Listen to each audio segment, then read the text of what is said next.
Gurur Brahma, Gurur Vishnu, Gurur Devo Maheshwaraha, Gurureva Param Brahma, Tasmai Shri Gurave Namaha. Chinmayam Vyapiyat Sarvam Trailokyam Sacharacharam Tatpadam Darshitam Yena Tasmai Shri Gurave Namaha. Om Shanti Shanti Shanti.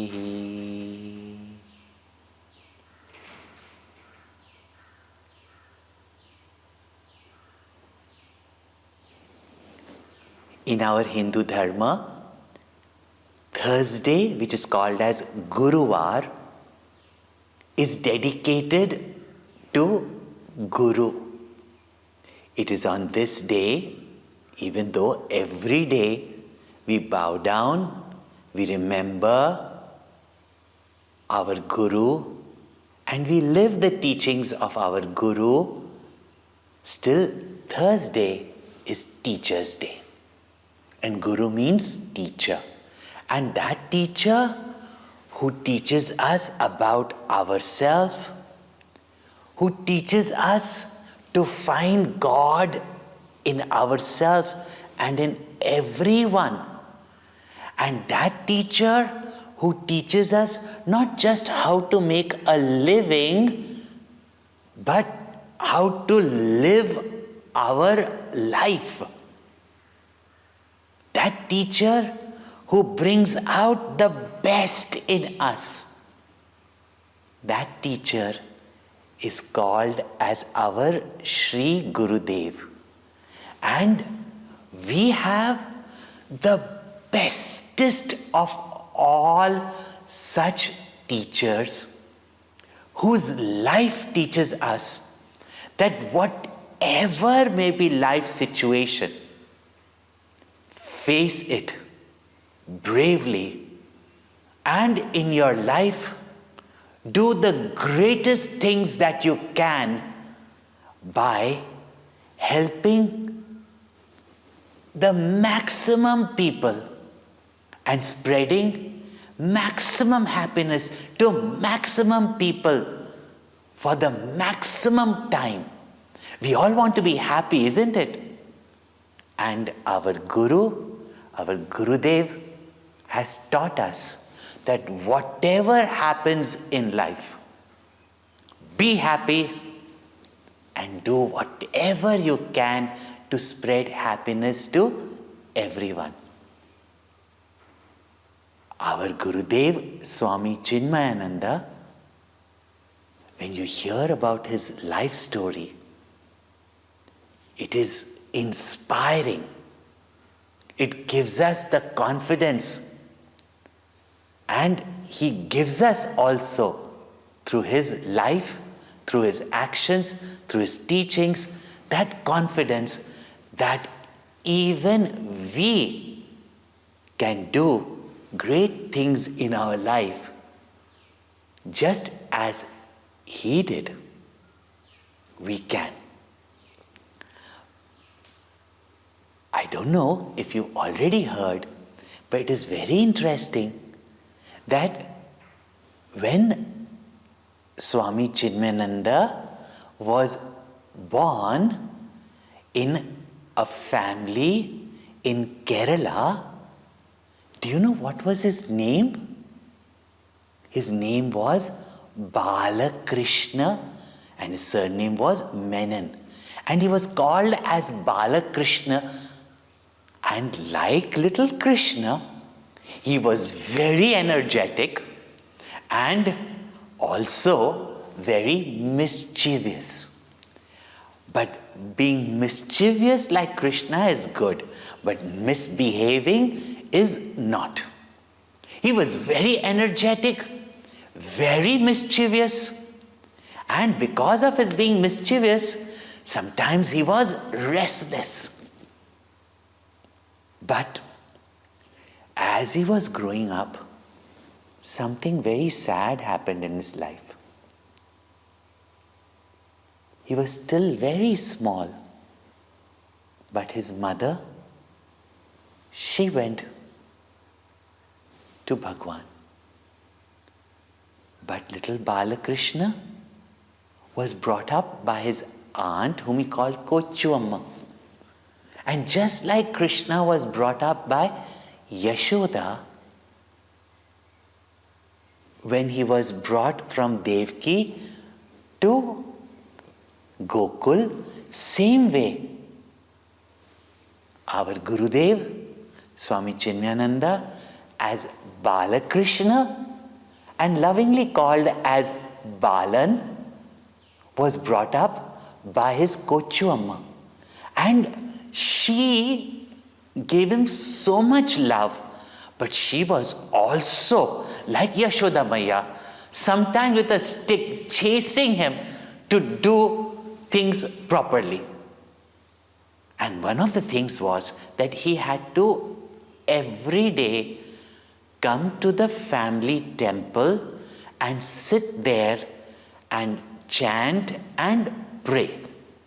Sometimes when they were doing some elaborate puja, some elaborate worship, Balan was to think, when will this end? When will we get prasad? And I can go out and play. But Kochuamma used to be looking at all the children, watching him carefully. And Balan would sit there and then close his eyes when Kochuamma was looking, and he would close his eyes, and then what would he do sitting there? But he did something wonderful. That if I have to sit here and I am feeling bored, let me do something interesting. And you know what he did? He looked at the beautiful picture of Lord Jagdishvara, of Lord Shiva, sitting in meditation.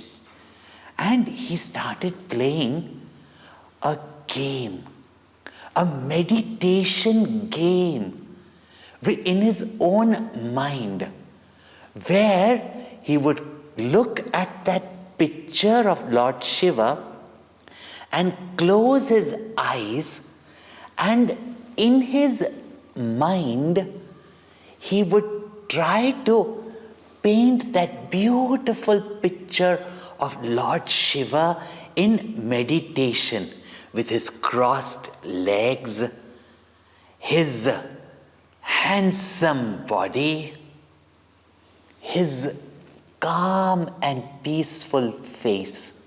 And looking at his calm, peaceful face, Balan would become quiet.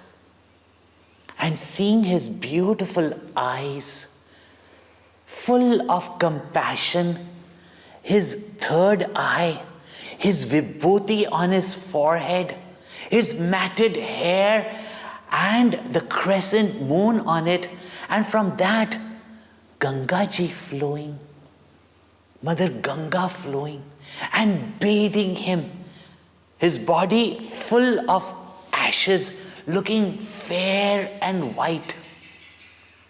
He would look at that picture, and that impression of Lord Shiva, that image of Lord Shiva got impressed in his heart. And whenever in life, wherever his mind got disturbed, he would remember that calming image of Lord Shiva. Because he did not know what life would give him and where he would have to go.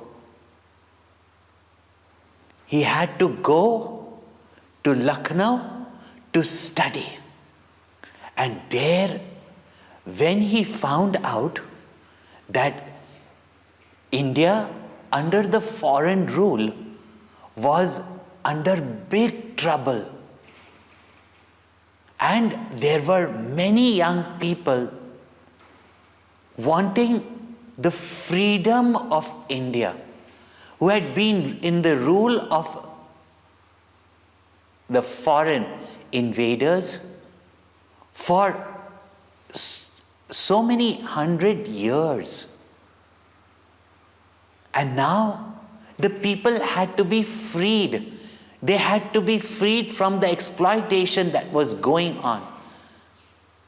And he joined the freedom movement.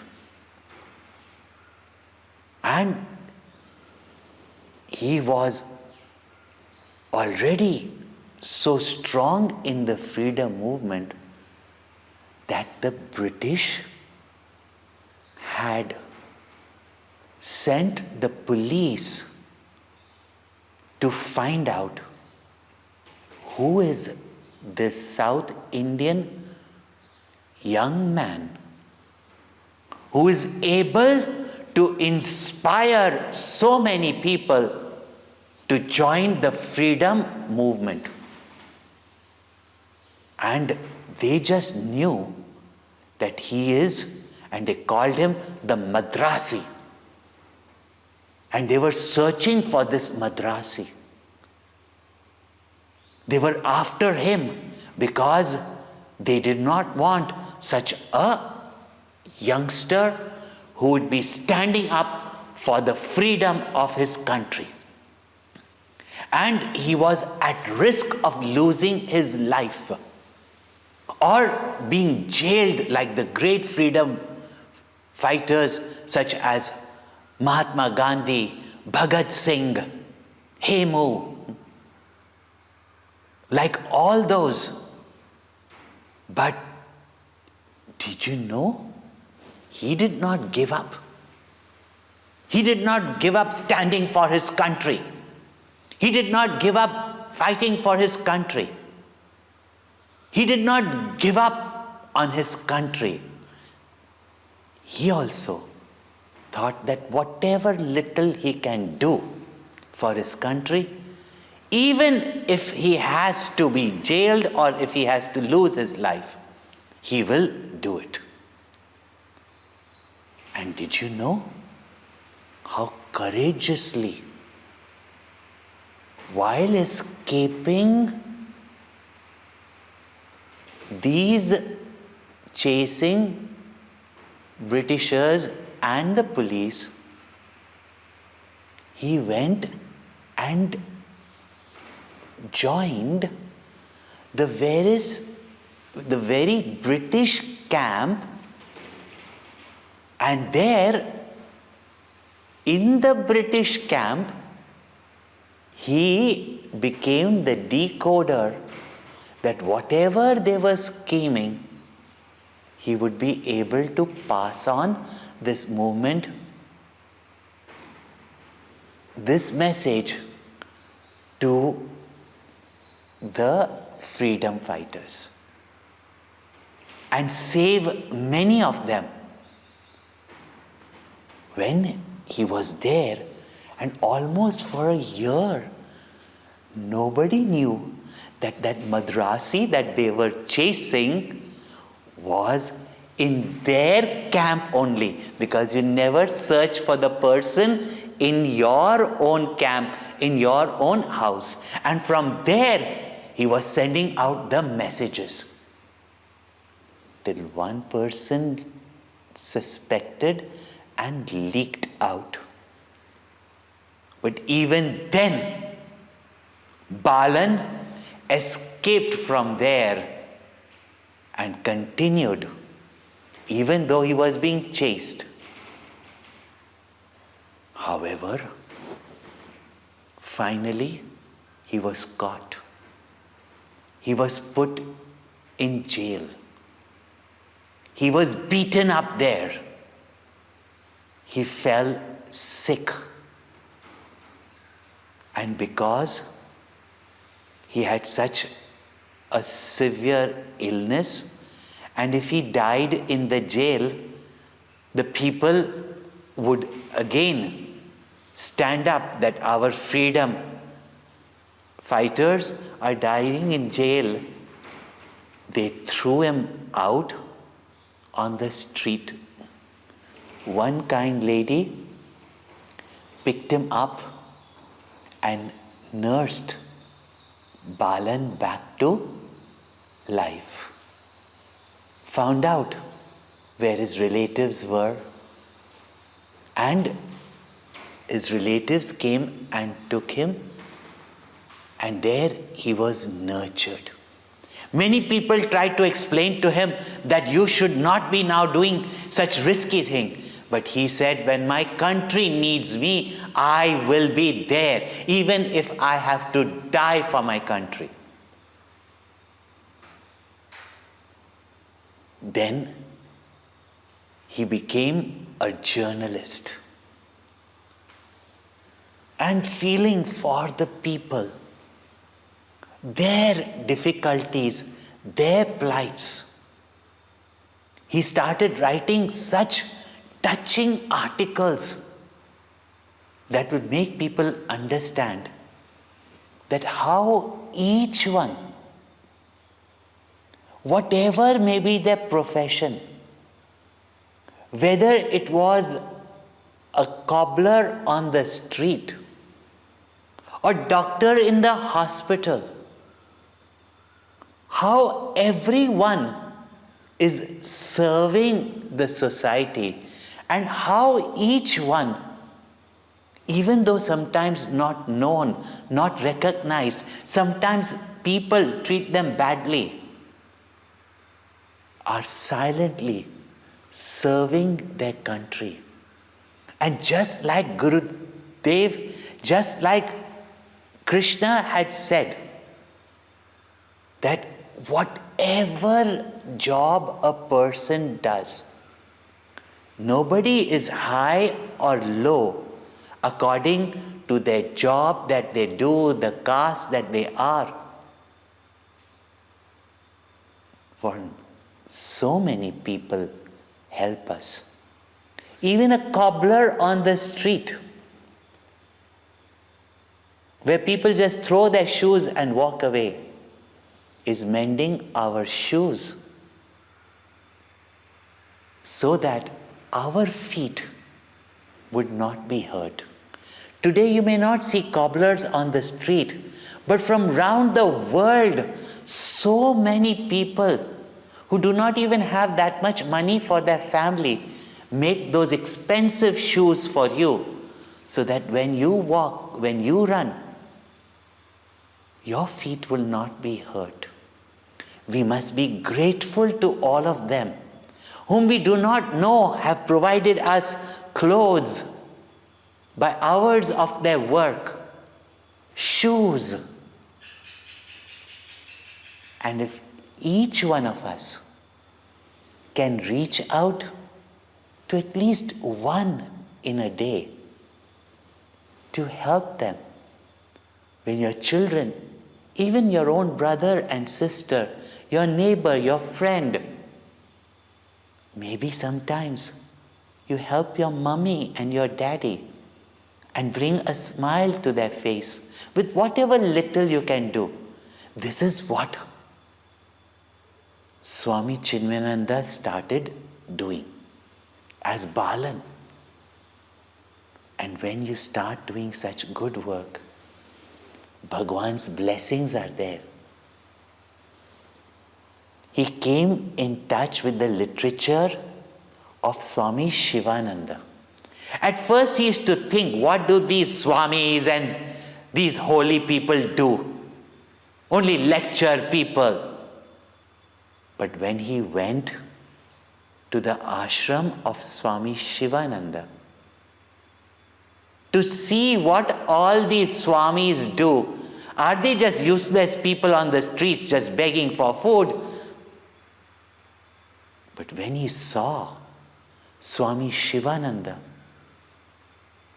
besides teaching, besides meditating, besides teaching all the people about the goodness in them, he was serving so many people and finding time to do that also and working so many hours. He was so inspired.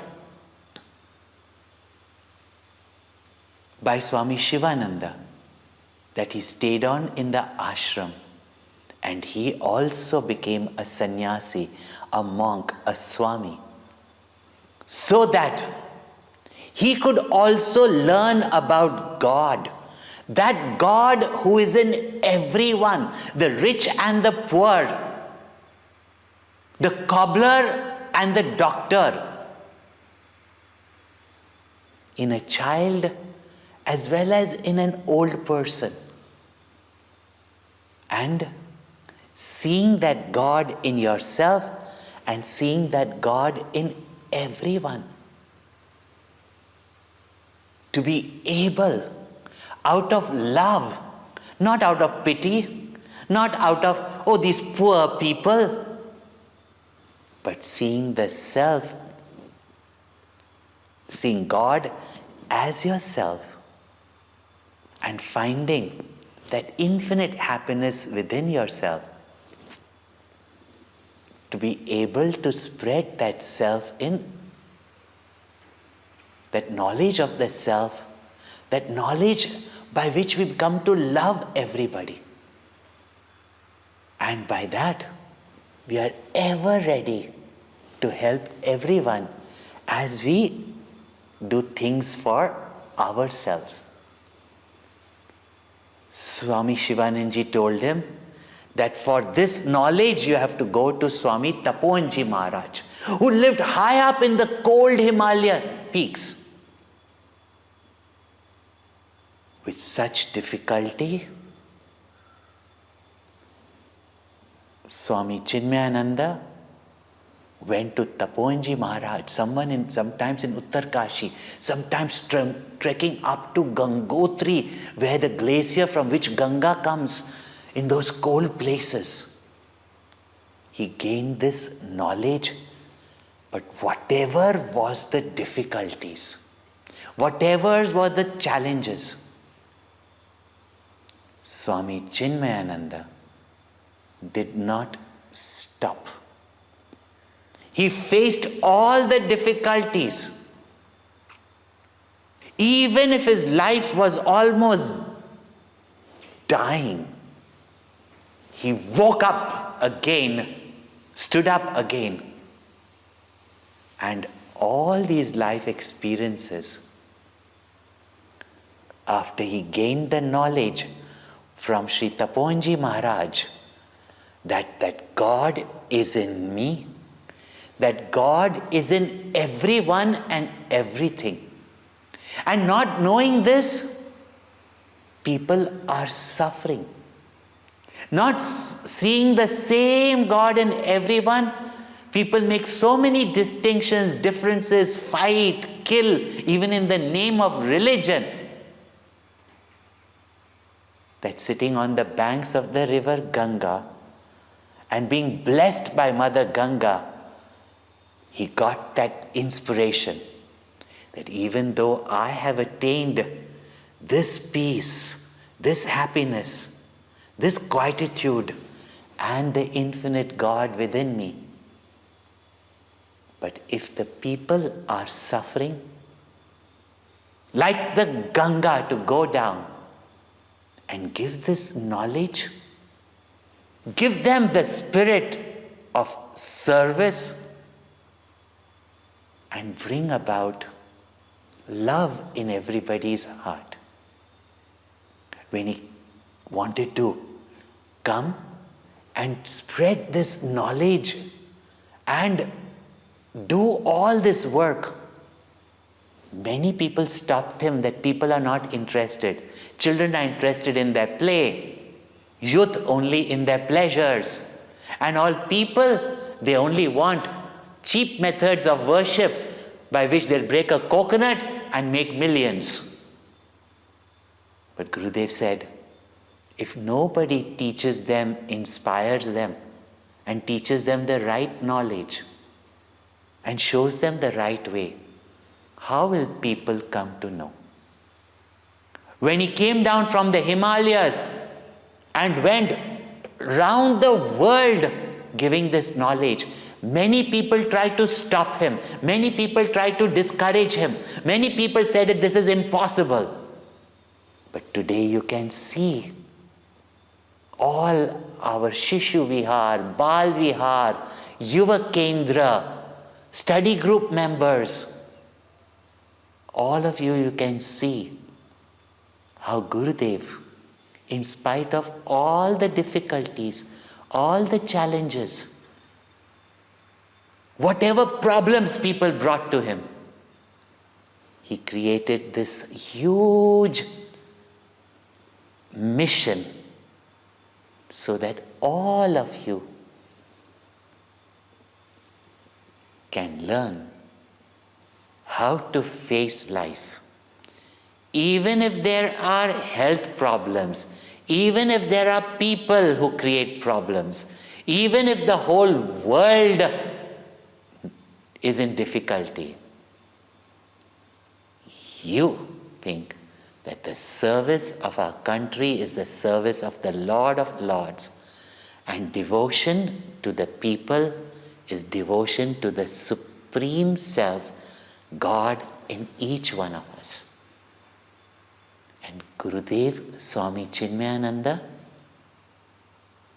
in spite of even his ill health, his heart was functioning only 15%. When I came to know him, and yet in those 15 years, he traveled round the world many times. The doctors said that your heart cannot function. He said, my physical heart, in working so much, must have become weak. But my spiritual heart, my loving heart is so strong and so large